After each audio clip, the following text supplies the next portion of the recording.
We have a unique perspective tonight on the Louisiana floods. You might remember meteorologist Mark Stitz during his time here at ABC 36. Well, he now works for a TV station in Baton Rouge, one of the areas hardest hit by this recent flooding, which has killed 13 and left thousands homeless.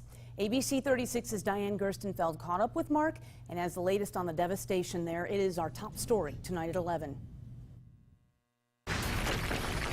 You probably remember him reporting on tornadoes rolling through the bluegrass. Good evening, everyone. I'm Meteorologist Mark Stitz. I want to update you on the severe weather moving into central Kentucky. Now he's in the eye of the storm in Baton Rouge, reporting on the historic flooding in Louisiana. When this storm was first rolling in, did you guys expect that it would be such an event? I caught up with Mark Stitz between shows at WVLA on FaceTime. We knew flooding would be a concern in a number of areas.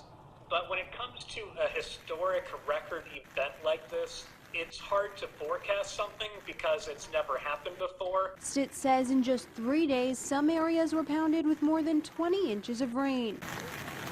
Some are comparing the historic flooding to Hurricane Katrina. We're estimating that about 4 trillion gallons of water fell on southern Louisiana over this 3 or 4 day event.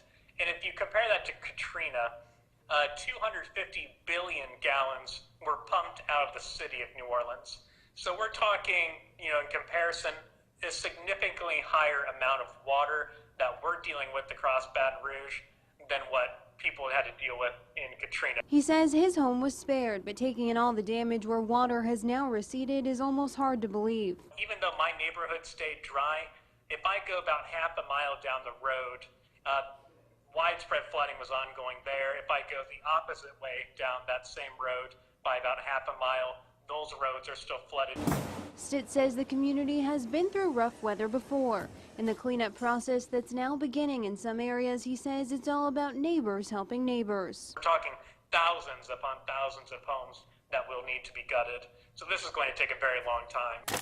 Diane Gerstenfeld, ABC 36 News. Now, Mark says going into the weekend, there are still some evacuations on the horizon. He says one of the big problems is that all the water has to go somewhere. And as it recedes through the local water systems upstream and over into the tidal lakes in New Orleans, some communities are now being affected by backwater flooding.